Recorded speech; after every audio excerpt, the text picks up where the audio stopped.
Don't be fooled, since this is a guy we call the Riz Al Gaib. Every time he duels someone, he always wins no matter what. Even Paul with all his might can't stop him. In video games, that is. Anyways, he's the king of all nerds and no one can beat him in a 1 versus 1, not even Faker. But here's the catch: every time he duels a girl and beats them, he always gets to clap them in real life right after, since he's secretly the rank 1 player.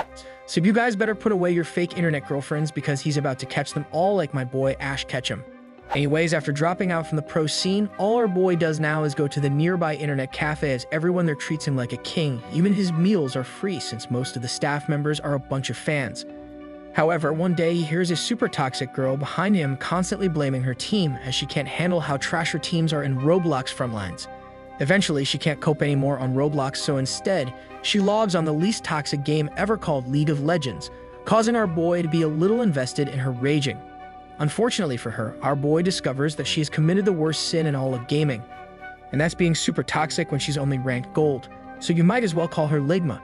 Regardless, after seeing her lowly rank, our boy starts to chuckle and begins to say out loud that she's just a hard-stuck gold noob that needs to shut up, since she probably can't even handle a gank in her mid lane from a Chad like him.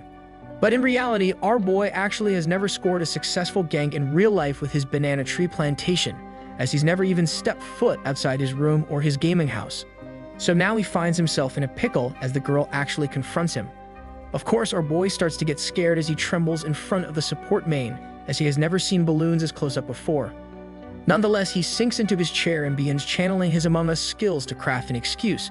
But he just stutters and says he didn't say anything at all, so she must be imagining things. Unfortunately for Jang, he finds out the hard way that being a god gamer does not translate to him having perfect social skills, as the girl ends up showing our boy how a true chat actually works. Shortly after, Jang finds himself being dragged outside to the alleyway by the girl, where he tries his hardest to find the report button, but Riot can't save him now. She then starts teaching our boy a lesson to never make fun of a girl gamer, as she can either get her internet boyfriend to beat you up, or they can do it themselves, as they transform into a girl boss. However, Jang has something up his sleeve, and it's his sussy hands, so as he gets thrown down onto the sidewalk, he instinctively grabs her cushions, causing both of them to be absolutely shocked with his actions. Upon landing on the ground, our boy finds his left hand absolutely awestruck, as it cannot stop shaking from its very first contact with some glazed donuts from Krispy Kreme. Meanwhile, the Chad girl starts gritting as she can't help herself but continue holding onto her donut using her left arm, where she continues on and asks our boy if he enjoyed the added experience. But Jay makes some silly excuse again, claiming that it was the closest thing he could grab onto, that maybe our boy just wanted to gank some donuts. Nevertheless, she starts cosplaying Marin for my dress-up darling as she starts patting his head, telling him that she feels sorry for making him shiver, but she also orders him to never mess with her again. But then suddenly, something awaked within Jang, and let's just say it wasn't his subway, so finally musters up some courage to get back up as the girl and her friend begin to leave. After catching the girls' attentions again by calling them a bunch of hard-stuck bronzies, he puffs out his chest and commands the girl to apologize to him like a true Chad. However, the girl gets riled up again, so she starts clapping back by calling him a silver commando as she saw what rank he was, but unbeknownst to her, the account he was on was his friend's account he was boosting. But since her gold ego is through the roof, she refuses to believe him and decides to call him out by sending him a 1 versus 1 duel where winner takes all. Our boy then discovers that the girl is putting everything on the line, so she offers the chance of him reclaiming her donuts again if he's able to beat her. But if he loses the duel, then he only has to pay for her entire yearly use costs at the internet cafe, so of course he agrees in a heartbeat. Eventually, as the blood rushing down stops filling up his banana tree plantation, he snaps back to reality and realizes the math on this offer does not add up. As such, our boy nervously stops walking back with her to the internet cafe, after it dawns on him the reward is unequally balanced towards him, so he starts pestering her to change the offer or he's going to back out. However, our boy is actually a genius as he knew he would win no matter what, so any extra prizes is icing on the ice cream cake and the girl actually bites. In literally less than a second, the turntables turn back into Sussy Street as she whips out the pyramids of Giza in plain sight of the pro gamer, telling him he can do whatever he wants to the donuts, causing her friend to pass out beside her. Although the offer isn't much better than he expected, he feels forced to accept as other people begin staring at them from other alleys, so he didn't want to seem like a supreme sussy baka in front of anyone. Regardless, mere seconds later, her friend wakes back up and hurries to cover up for her. But the girl doesn't care as she's too busy trash-talking Jang, claiming she will bring him to his knees. Now not really sure about who's the one that's actually going to end up on their knees, as our boy is secretly trying his best to keep it all in, knowing that the victory screen is just 1 inch away. Fast forward to a few hours later, back inside the PC Bang, the girl finally realizes who she truly is up against, as she made the mistake of wanting to duel one of the greatest nerds to ever grace gaming. With the red screen of defeat showing up on her screen, no matter what cheese she tries, she ends up giving up and proceeds to put her gold head down in shame. The girl even begins to start crying as her head slumps down on the desk, unable to believe she got utterly destroyed over and over, just like the Warriors when we Laker boys win tonight. Nonetheless, as Jang watches his opponent writhe in pain from her defeat, he ends up being impatient and interrupts her by saying he wants his promised prize now.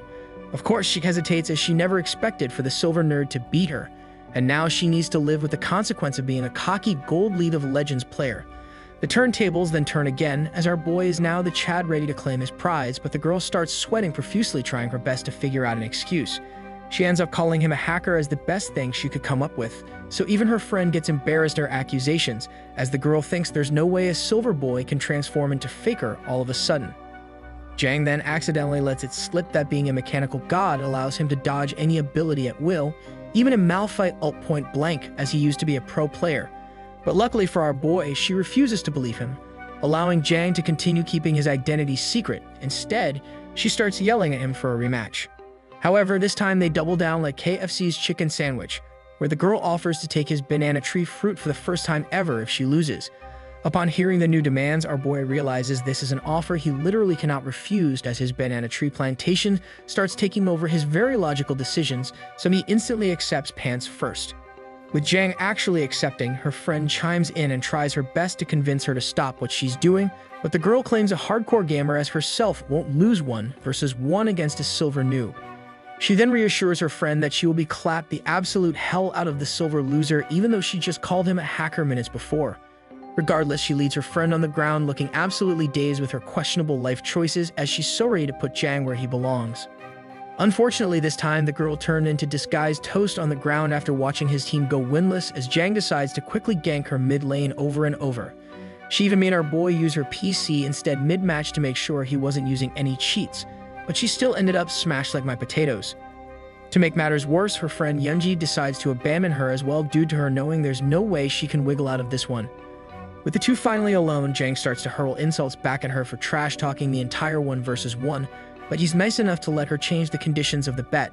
Surprisingly, she gives up trying to make an excuse and proceeds to actually go through with her word, so she tells our boy that the two needs to find a motel, as they can't do rice cake smashing with surveillance cameras watching.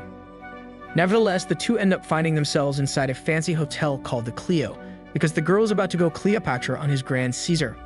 Although the girl only wanted a motel, our boy ended up splurging on a hotel since he has no idea there were places built just for people to rice cake smash overnight, but we gotta forgive him as he's using his extra virgin olive oil.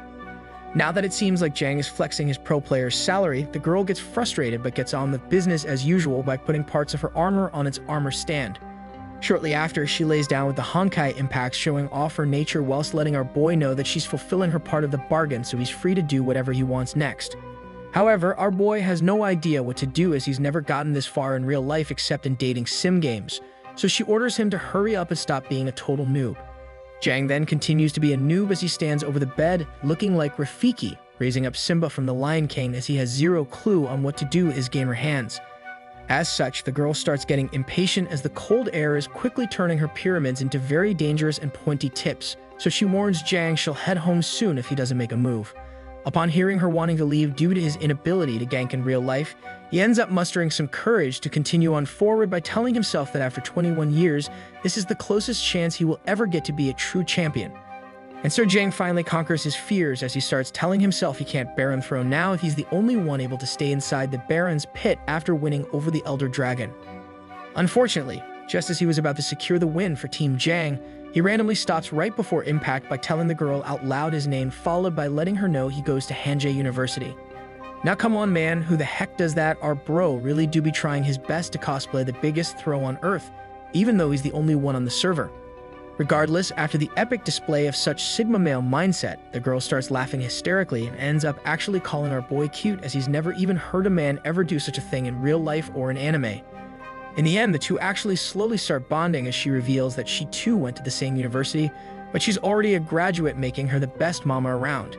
Anyways, let's cut to the chase. After a couple more scenes, we skip to the part where he finally experiences his first ever cloud donut in his life, causing him to start crying tears of joy. After grabbing hold on them Krispy Kreme donuts, he accidentally hears a sussy sound, but the girl lets him know that's just what donuts sounds like, so our boy starts to think donuts come with built-in speakers. After learning that he could probably play dubstep on them, he starts cosplaying his childlike self and proceeds to yoink and sculpt the donuts like it's some kind of Play-Doh, since he's a noob after all. So our boy literally plays around with them for the entire 15 minutes he's allowed to make contact with the gigantic mochi balls, but then he hits the jackpot. Using his big brain, he's able to figure out that under the terms of the duel, he can actually weaponize the same part of his body that he uses to flame people on voice chat. So the girl realizes she's in trouble now, but rules are rules and she's actually sticking true to her word, so our boy starts treating the vanilla donuts like it's turned into the last Oreo McFlurry available from McDonald's. And as he treats the ice cream cone without any ounce of respect, lightning electrifies his brain cells, telling him it's now time for him to evolve into his final form, the Chad Gamer. As such, our boy closes his eyes, which isn't very Sigma at all, just so he could start reaching with his Logitech hand to enter the promised land of the zipped-up catacombs. But to his surprise, he hears the girl say, "Do it," causing him to stop in his tracks and start staring at her bedazzled. After noticing that he stopped leveling up towards his pursuit of greater glory, she tells him to stop being a hard-stuck iron as it's time for him to straight vibe into Radiant. And so he dives straight in with his dominant side, and our boy is able to quickly show the Goldie why he's a former Rank 1 pro by showcasing his tremendous mechanical skills using his Model O mouse. His pro gamer skills is so superb that it allowed him to seamlessly translate some of his stat points into his clapping skills, allowing for Miss Donut Girl to ask Jang to withdraw her lightweight pants from her inventory immediately. And so mission complete, our boy has now completed the achievement of witnessing not only his first donut ever, but also of his first ever papaya, but the unlock comes with a catch that Jang needs to reveal his banana tree plantation. To make it fair and to prove he's all about women's rights and equality, he decides to comply with her requests and proceeds to reveal his legendary Baron to the Sentinel's fan. Upon the revelation of his true hidden power, boss music starts to play as the girl figures out that his true identity is Faker, since no man can compete with a prince behemoth like his. Our boy then gets flustered and gets embarrassed upon revealing his Faker, since it's made the girl recall back to base slowly, so he starts thinking that maybe he forgot to take a shower last night after some ranked games. Eventually, the girl comes back to lane and tells Jang there's absolutely nothing wrong with his Faker, but it's more so her fault as she just doesn't even know if Faker can fit in her mid lane. However, our boy interrupts her while she's busy pondering if his Faker can fit during her laning phase, telling her that she can just check by drinking his Slurpee, since that's what all the main characters do when he reads those sussy books. Initially, he was actually just trolling her, but he gets shocked as he watches her go through with his game plan of her drinking the Baron juice, as she shows off her expert abilities. Eventually, Jang yells out he's sorry right before Faker is unable to flawlessly dodge her attacks. So Faker ends up exploding within Team Mouth, but Faker's Israel skill shots miss the target and leave a mess all over. Now that Faker lost game 1 of the best of 5 series, Jang attacks for game 2, as his Faker was revived instantly even after exploding like some kind of Mega Chad. Now taken by surprise that a rookie is able to instantly recover and be ready for game 2 of the finals for Rice Cake Smashing, his opponent tells him to wait as she never expected him to be so overpowered. Suddenly, out of nowhere, Jang is able to channel some of his Rizgod 9000 skills he learned from watching some bald guy on YouTube, and he finds it actually works. To his amazement, and without him even saying a single word, the enemy team tells Jang that she's given him the green light to invade her gamer girl walls with his challenger battering ram. Now, truth be told, the gamer girl absolutely gets demolished by Jang's raw talent since he got gifted for being a gamer god, since when he grows up, that's all he's going to be, just an ex-gamer. But for now, he's not only just a gamer god, but it turns out he's able to awaken his taming god skills as he's able to successfully tame an A-girl with the use of his Faker powers.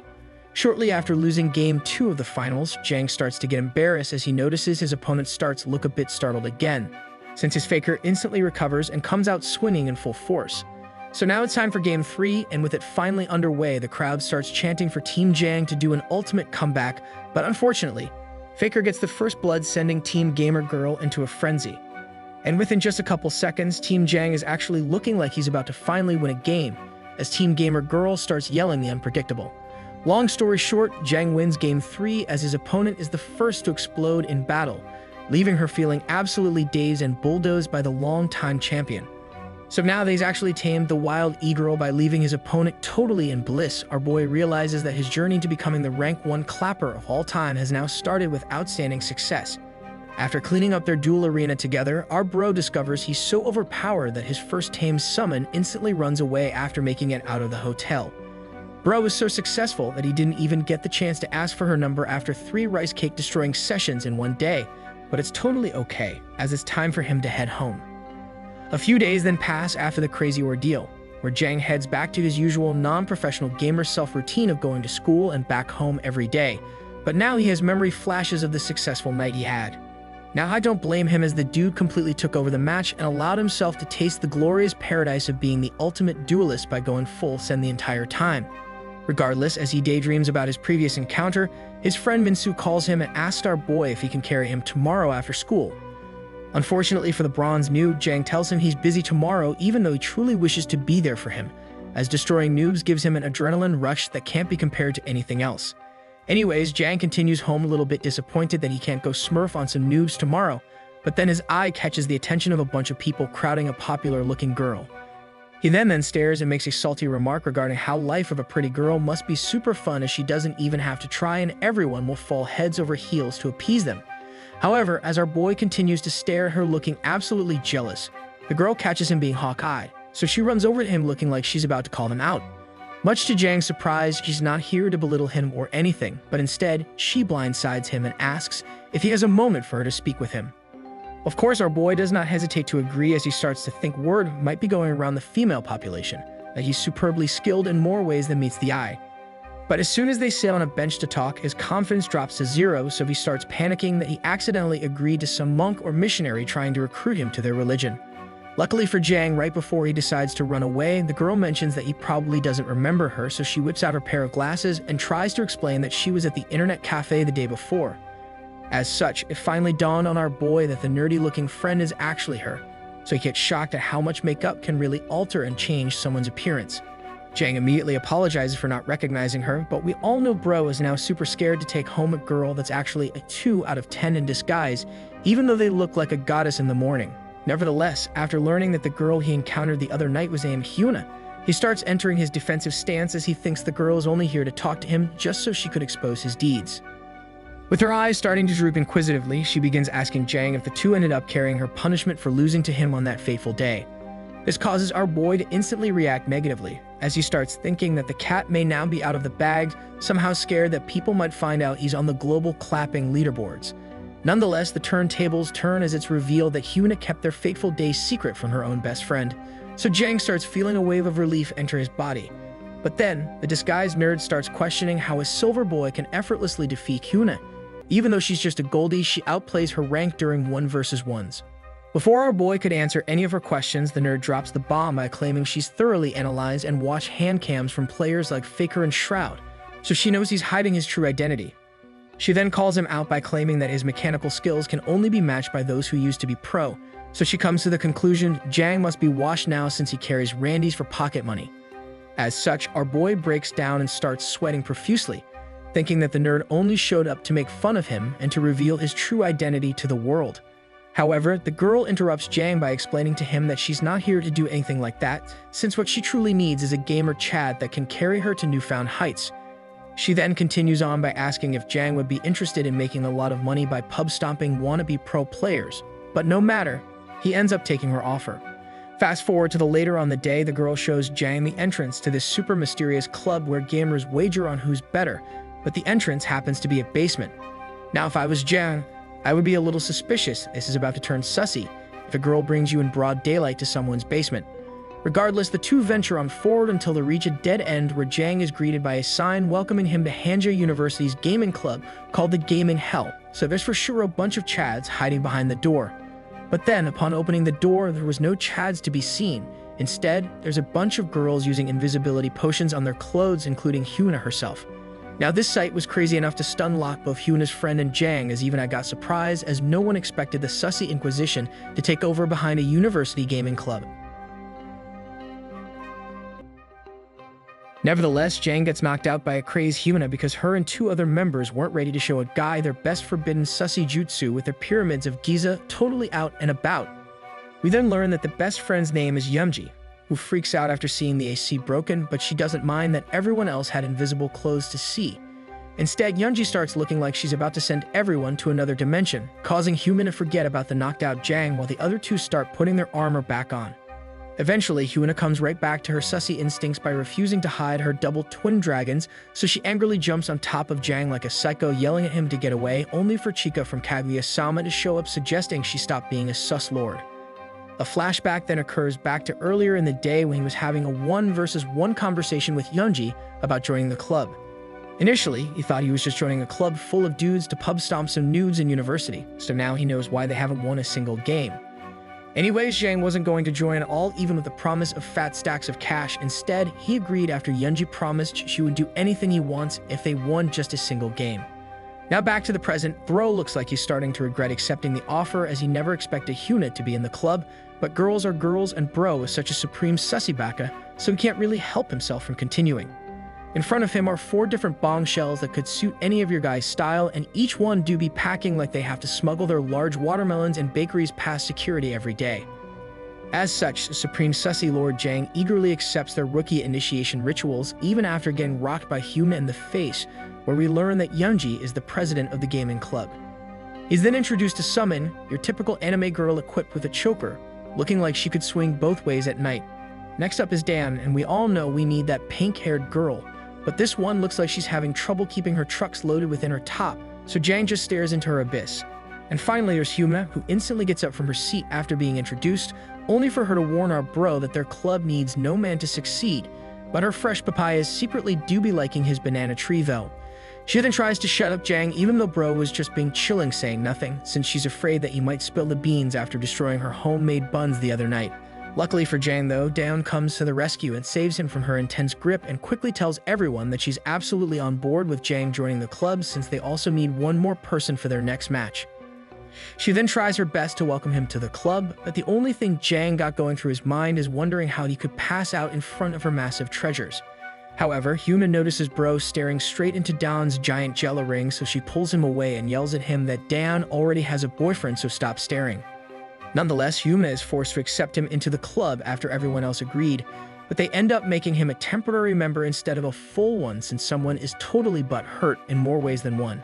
After seeing how Jang got super uncomfortable due to Hyuna, Yunji steps in and tells him if he ever needs anything to just ask her. Meanwhile, Summon watches from the side looking a little bit sussy. With Yunji blushing while talking to our boy, Summon decides to interrupt the two by asking Yunji for a ride since she needs to go stream, but it do be looking like she didn't want Yunji to be overinvested. She then leaves with Chika also joining in to get a ride, with the two leaving Jang stuck alone with Hyuna, but Summon ends up giving him a nasty side-eye right before closing the door behind her. Now all left alone to fend off the Fire Nation by himself, Hyuna forbids him leaving as she starts interrogating him, but her twin dragons begin to perk up, so something is totally off. Turns out the only thing that's matching her dragon's rise up is his own Malphite down there wanting to ult since he can't help keep getting ganked by Hyuna, so she starts burning red when he tries to raise her up. She then folds faster than my 0 and 10 teammate, already looking like she's about to make sure her waterfall parts straight down the middle so he can Malphite ult in. However, Hyuna pulled off the perfect bait, so she ganks him from his jungle into his mid lane, hitting him straight in the chest, absolutely angry that Bro would try such a thing in their gaming club. After falling down straight to his knees and finding Hyuna constantly berate him, Jang urges her that she's totally misunderstanding him since that's not what he meant. For a second, Hyuna actually listens, so Jang starts spurting out excuses like saying what he actually meant is that he wanted to personally get to know her better. A flashback then occurs back to when he accepted the offer to join the club, where we discover that once Yunjin mentioned she would do anything, Bro took that as a sign of him finally forming some meaningful relationships in real life. Since he hasn't touched grass in so long, he's basically a gamer loner, so he's actually longing for some friends to make life more fun instead of shallow. Back to the present, after we find out that Jang is a sussy loner beka, he's actually telling the truth as he wanted to be her friend, but we all know Hyuna won't believe a single thing he's about to say, so Bro decides to not continue the sentence. Instead, Bro reaches into his esports bag and tells Hyuna that he's here to make sure they start winning, as he's actually Faker in disguise. Hyuna is stunned in disbelief, unable to believe that such a legend is in front of her, so Jang whips out a picture of him, and the boy is winning Worlds 2023. He continues on by telling her that he's achieved rank 1 in Challenger every season since the inception of Ranked, and he's the master of all trades. After Jang's major reveal to Hyuna, she turns around and starts stumbling upon her words, trying to make an excuse to belittle him, but deep inside she gets shocked at how awesome bro really is. The sussy turntables then turn when their conversation somehow leads to the two talking about rice cake smashing, where Jang reminds her how she mentioned that she loved her gate-getting domain expansion by him over and over. Like a true 1000 IQ IGL, he somehow turns and deflects all hostility she had with him back to her, making her backtrack and defend herself by claiming that she played him even though she took his first blood at the ripe old age of 21. Eventually, she snaps and reveals the truth by letting it slip that the only reason she's super hostile to him every time is because she can't stop the urge of wanting to hop on his roller coaster. Upon hearing the magic words of wanting to hop on his Six Flags, the two pause and take a moment to take it all in, as Jang's banana sword is about ready to burst through to make sure Hyuna remembered what an attack feels like. And so the Fire Nation finally attacks, spearheaded by Hyuna going downtown, as Jang is already ready to erupt like Mount Faker, by the way, who's going to watch the new Avatar live action show. Anyways, with Jang's Big Mac now out in plain sight, Hyuna can't believe that this dude was able to hide a giant pickle inside his McDonald's box, so bro smoothly tells her that it's because of her that the giant pickle is that huge. With the anime invasion already on the way, Hyuna pipes up in the middle of everything and cautions Jang to get ready as she's about to make sure his McDonald's milk machine gets emptied dry. Eventually, he returns the favor for Hyuna successfully extracting with all the rare and legendary loot on her more than twice like a savage, so he starts channeling his tornado powers. However, Hyuna is unable to handle such force coming from Jang, so he can clearly hear things from miles away. So the two get surprised, ganked by heavy footsteps coming down the hallway. The two then freeze like they just got Lysander ulted, hoping for the best as they expected no one to be back early, but the biggest nightmare of getting caught in the act might come true. And so it does, as Somi comes bursting through the door busy on her phone, but she catches the two sussy bekas literally in the middle of rice cake destroying. To make matters worse for Hyuna and Jang, we discover that Summon is actually on the phone with Dawn and Yunjin, so she ends up spilling the ice cream cake and tells them that she found the two cosplaying rabbits. Yunjin is shocked by what she just heard, but Hyuna tries her best to cover up the situation by stealing the phone from Summon and tries to play it off like it's just a prank bro. With Hyuna now on the phone trying to make excuses up, Jang follows suit to help her and stops Summon from saying anything. But his Italian salami that was left out in the open is now busy trying to be friends with Summon. It was at this very moment bro knew he screwed up, as he didn't realize the subway footlong is currently stuck in between Summon's bakery, so it's basically joined like a hot dog. As such, Summon has to borrow some moves from Spy Family to send Jang to the ground, as she did not expect to be treated like an experimental hot dog, so she aims straight at Jang's special jewels, which proved to be effective. Turns out she's actually a supreme sussy baka herself, so Summon tells the two to continue and act like nothing happened, since she wants to watch them live like a Twitch stream. Unfortunately, they don't go through with her plan, so Summon waves goodbye and tells them to clean up after. So there goes Summon out the door, and luckily for these two, she's going to keep her promise of letting them off the hook just for this time. Nevertheless, Hyuna goes ballistic, just like my trash teammates who tries to blame everyone else but themselves. But we all know Hyuna is a sussy baka for telling our boy to hurry up and use his battering ram on her driveway earlier. Shortly after, Hyuna starts to cry because she can't believe she got caught trying to get some shadow back shots at 25, so she's basically a boomer now. But Jang is a humble man, so he tries to distract her by bringing up their first upcoming match, so it should be no problem now that he's on the team. But Jang gets shocked after learning that Soman the hater happens to be a highest-ranked girl member of the group, and she's even hard stuck master for this season. So not only is Soman a goth mommy that would make some of you guys get ready with their tissue right now, but she can also dumpster y'all straight to the garbage can in a 1 versus 1. Fast forward to the next week, Jang's new team obliterate a bunch of dudes try harding on the other team, so those guys better uninstall after losing to 4 girls and 1 Chad. After winning, the girls eagerly make Jang a full member of the group, since this is their first ever win, as they apparently have never won before. But to make matters worse, it's revealed that the team they just won against were actually a bunch of middle schoolers, so bro gets totally embarrassed that his team full of university students were never able to beat people half their age. Anyways, I take back what I said about those kids uninstalling, since half of them probably don't even have a computer at home, whilst having a bedtime placed by their parents still. The crazy part is that Summon ends the entire game, and the only reason Jang got clapped one time is because his entire team trolled and Anivia walled straight to the fountain. Now clearly bro is thinking she's totally boosted, or even worse, she's trolling on purpose to try and get him kicked out of the team for not being a good enough solo carry. Regardless, the entire team is cultured enough to go celebrate at a Korean BBQ restaurant, but his eyes keep wandering towards Daeon's great personalities, and I don't blame him for doing so. However, with everyone having a lot of fun, Somin decides to be a killjoy and orders Dan to stop hitting on him because they only won one match, and it's not like they just won the championship. Furthermore, she starts subtly throwing shade at Hyuna and Jang whilst teasing them by almost revealing to everyone what these two sussy lovebirds were doing days earlier. As such, Hyuna calls her out for her behavior and tells her to just enjoy the moment, but Somin retaliates and exposes Jang by telling everyone she caught him staring at Daeon's Great Pyramids of Giza. Of course, Hyuna comes to Jang's rescue by claiming that Jang would never do that since he's a nice guy, but she only activates Somin's trap card, allowing her to make everyone think something is actually up between the two. Nevertheless, Somin hints again that Hyuna is more likely to be into Jang's giant behemoth rather than his pro-gaming skills, causing Hyuna to blow up on Somin by calling her a mega noob. Eventually, Daeon is able to stop the two girls from Cat Girl fighting by yelling at them, where she also proceeds to ask Jang to really teach her how to game. Shortly after, the group disperses faster than my gassy farts to avoid any more trouble, but Jang decides to stay around to finish his meal since he doesn't want to waste all the great food. Luckily for him though, it looks like he struck gold because Dawn sticks around as well since she really wants him to teach her how to position properly. Now remember, Daeon does have a boyfriend, so Jang sweats profusely, unable to decipher if what she meant was game position, or did it really mean sussy rice cake positioning instead. To make matters worse for his raging chili hot dog, Daeon leans in super close only for her to bait him, since she just ends up asking if there really is something going on between him and Hyuna.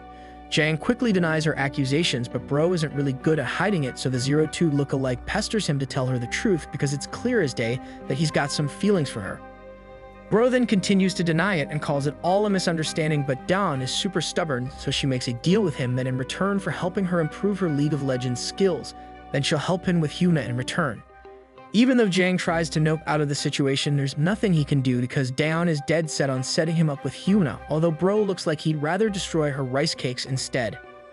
Fast forward an hour later, Daeon ditches the entire crew for her boyfriend, while Yeonji has a bedtime, so bro somehow ends up stuck in between Hyuna and Somin for the rest of the night.